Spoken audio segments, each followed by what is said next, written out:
जी दोस्तों, क्या हाल है। रामपुर पुलिस प्रशासन 23 अप्रैल यानी कल होने वाले चुनाव को प्रभावित करने की कोशिश कर रहा है। अभी समाजवादी पार्टी के एक कार्यकर्ता फरहानुल्लाह खां के घर बीडी नंबर 500 वाली गली में नसरुल्लाह खां का बाज़ार, निकट नसरुल्लाह खां का बाज़ार, वहाँ कम से कम लगता था कि एक छावनी भरकर पुलिस गई है कि जैसे कि किसी दहशतगर्द या किसी आतंकवादी को गिरफ्तार करने के लिए जाया जाता है। दोस्तों, भारतीय संविधान ने हम सबको, प्रत्येक भारतीय को फंडामेंटल राइट्स दिए हैं। अभिव्यक्ति की स्वतंत्रता का अधिकार उसी फंडामेंटल राइट्स के अनुच्छेद 19 के प्रथम खंड के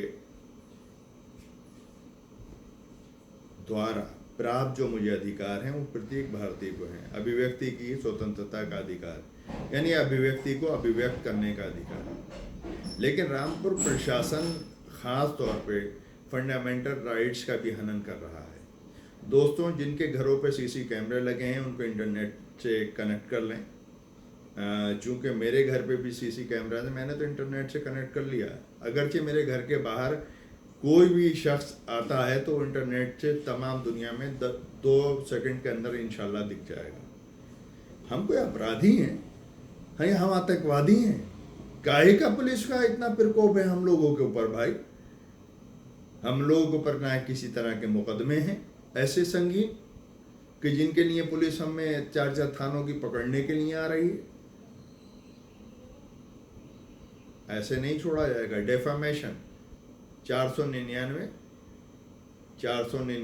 आईपीसी की और दफ़ा 500 के अंतर्गत अगरचे मेरे यहाँ इस तरह की कोई कार्रवाई हुई तो मैं तो डेफामेशन मानहानि में जाऊँगा इंशाल्लाह। मैं कहाँ बर्दाश्त करूँगा, क्योंकि बिना किसी सर्च वारंट के, बिना किसी ख़तरनाक गतिविधि के क्या पुलिस प्रशासन इस तरह से मासूम लोगों को परेशान करेगा? और हम कहाँ परेशान होने वालों में से? जिनके यहाँ फरहानुल्लाह साहब के यहाँ भी पुलिस गई थी, वो वलीमे की दावत उधड़ रहे हैं। रामपुर वाले कहाँ डर रहे हैं इन पुलिस के आने और जाने से। कल इंशाल्लाह बहुत बड़ी तादाद में हमें वोट पोल करना है।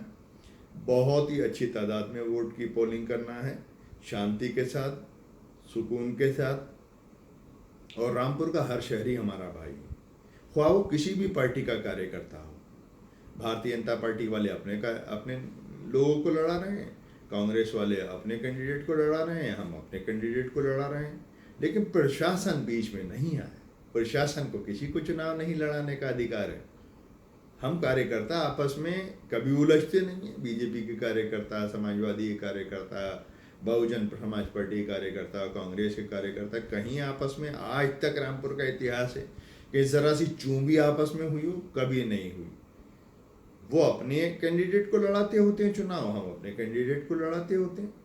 लेकिन प्रशासन पहली बार रामपुर में चुनाव लड़ा रहा है, वो भी भारतीय जनता पार्टी की कैंडिडेट का। ये बहुत ही ज़्यादा तकलीफ की बात है। और इसके लिए मैं कहता हूँ कि पर्याप्त सबूत हैं, इंशाल्लाह कोर्ट भी जाया जाएगा, बिल्कुल कोर्ट जाया जाएगा। और मुझ जैसे आदमी के साथ कोई ज्यादती होगी तो मैं तो बर्दाश्त करने वाला हूँ ही नहीं। मैं तो डेफामेशन यानी मानहानि का दावा बड़े से बड़े अधिकारी के खिलाफ कर दूंगा कि बिना सर्च वारंट के, बिना मजिस्ट्रेट के द्वारा दिए गए वारंट के आ तो जाए मेरे यहाँ कोई हम आतंकवादी हैं भाई? हम दहशतगर्द हैं? हम अपराधी हैं? हमने बलात्कार किए हैं? हमने सामूहिक हत्याएं की हैं? अरे अगर गिरफ्तार करना हो तो चरस गांजा बेचने वालों को, अवैध शस्त्र बनाने वालों को और अवैध शराब की हट्टियां चलाने वालों को गिरफ्तार करिए। कहाँ गिरफ्तार करोगे उनसे? तो तुम्हें महीना आता है। हंस के कह रहा हूँ, क्योंकि हम समाजवादी लोग कहाँ डरने वाले, कहाँ दबकने वाले, कहाँ झिझकने वाले। क्या है, ले चलो, बंद कर देना जेल, हम तैयार हैं। लेकिन मैं जैसा आदमी को छोड़ने वाला नहीं हूँ। मैं तो डेफामेशन में जाऊँगा, मानहानि का ऐसा दावा करूँगा, क्योंकि मैं खुद लॉ से मुताल्लिक इंसान हूँ, कानून का पालन करने वाला हूँ, कानून का ही अध्ययन करने वाला हूँ, कानून का अध्ययन कर रहा हूँ।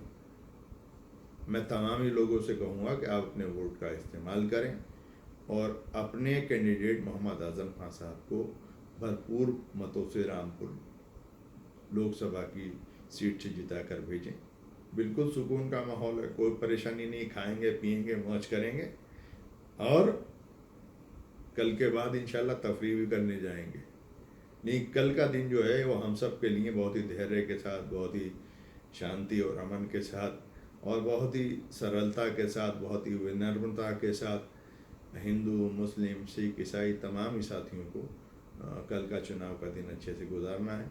नए मतदाता अपने मत का प्रयोग ज़्यादा से ज़्यादा करें, जो पहले के मतदाता हैं वो भी अपने मत का प्रयोग करें और जिन जिन लोगों की जहाँ जहाँ पार्टी ने ड्यूटी लगाई है उसको पूरी तरह से निर्वहन करें और समाजवादी पार्टी के अपने प्रत्याशी, हम सबके नेता, हम सबका दिल हैं वो, आज़म खां हम सबका दिल हैं।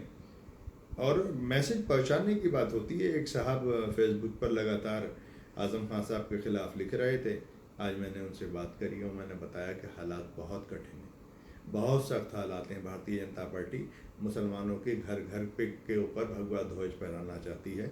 इन हालातों में अगर आज भी आज़म खां का साथ ना दोगे तो किसका दोगे? तो वो अफरोज़ साहब हैं, हो सकता है फेसबुक पर वो कोई अपडेट भी करें आज़म खां के फेवर में। उन्होंने कहा मोइन भाई आप बिल्कुल सही कह रहे हैं। तो ऐसे सख्त वक्त में, ऐसे कठिन वक्त में कि जबकि हमारे नेता को हमारी ज़रूरत है, हमें बहुत ही शालीनता के साथ, विनम्रता के साथ, खूबसूरती के साथ अपने लीडर का साथ देना है और उनको चुनाव जिताना है। जय हिंद।